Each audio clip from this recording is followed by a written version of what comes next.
ಎನ್ಐಎಗೆ ಈಗ ಕೇಂದ್ರ ಗೃಹ ಇಲಾಖೆಯಿಂದ ಪತ್ರ ಬಂದಿದೆ ಅಂತ ಹೇಳಿ ನನ್ನ ಗಮನಕ್ಕೆ ತಂದಿದ್ದಾರೆ. ಅದು ಅಫಿಷಿಯಲ್ ಆಗಿ ಇವತ್ತು ಚರ್ಚೆ ಮಾಡಿ ಅದಕ್ಕೊಂದು ತೀರ್ಮಾನ ತಗೊಳ್ತೀವಿ. ಸರ್, ಈಗ ರೇಣುಕಾಸ್ವಾಮಿ ಕೊಲೆಯಾಗಿ ಇವತ್ತಿಗೆ 1 ವರ್ಷ ಆಯಿತು ಸರ್. ಯಾರು? ರೇಣುಕಾಸ್ವಾಮಿ ಕೊಲೆ ಅದೇ ಪ್ರಾಸಿಕ್ಯೂಷನ್ ಏನು ಇದಾಯ್ತು ನಡೀತಾ ಇದೆ. ಅಂತಿಮವಾಗಿ ಪ್ರಾಸಿಕ್ಯೂಷನ್ಗೆ ಅದೆಲ್ಲ ಪ್ರೊಸೆಸ್ ಏನು ನಡಿಬೇಕು ಅದೆಲ್ಲ ಫಾಸ್ಟ್ ಆಗಿಲ್ಲ, ಯಾವುದು ನಿಂತಿಲ್ಲ. ಅದಕ್ಕೆ ಸಮಯ ಇದೆ, ಅದನ್ನ ಮಾಡ್ತಾ ಇದ್ದಾರೆ. ಅಲ್ಲ ಸರ್, ರಾಜ್ಯ ಸರ್ಕಾರ ಸರಿಯಾಗಿ ತನಿಖೆ ಮಾಡ್ತಿಲ್ಲ ಅಂತೇಳಿ ಎನ್ಐಎ ಅವ್ರು ಕೇಳ್ತಾರೆ, ಹೇಗೆ ಅಂತ? ಯಾವುದು ಇಲ್ಲ, ಯಾರು ನನಗೇನು ಅದ್ರ ಬಗ್ಗೆ ಬ್ಯಾಕ್ಗ್ರೌಂಡ್ ಗೊತ್ತಿಲ್ಲ. ಅಂದರೆ ಯಾರಾದರೂ ರೆಪ್ರೆಸೆಂಟೇಷನ್ ಮಾಡಿದಾರಾ ಏನು ಅಂತೇಳಿ ಆ ಭಾಗದಲ್ಲಿ ಕೆಲವರು ಎಲ್ಲ ಎನ್ಐಎ ಕೊಡಿ, ಅದು ಕೇಂದ್ರ ಸರ್ಕಾರ ತನಿಖೆ ಮಾಡಲಿ ಅಂತೆಲ್ಲ ಮಾತುಗಳು ಆಡ್ತಾ ಇದ್ರು. ಯಾರು ರೆಪ್ರೆಸೆಂಟೇಷನ್ ಕೊಟ್ಟಿದ್ದಾರೆ ಗೊತ್ತಿಲ್ಲ.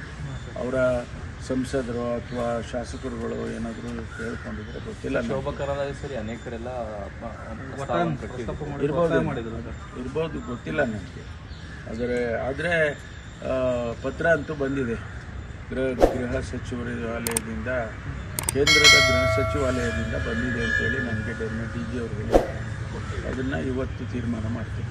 ಲೇಟೆಸ್ಟ್ ಹಾಗೂ ಇಂಟ್ರೆಸ್ಟಿಂಗ್ ಸುದ್ದಿಗಳಿಗಾಗಿ ಬಾಸ್ ಟಿವಿ ಕನ್ನಡ ಚಾನೆಲ್ನ ಸಬ್ಸ್ಕ್ರೈಬ್ ಮಾಡಿ. ಹಾಗೆಯೇ ಬೆಲ್ ಐಕಾನ್ ಪ್ರೆಸ್ ಮಾಡಿ.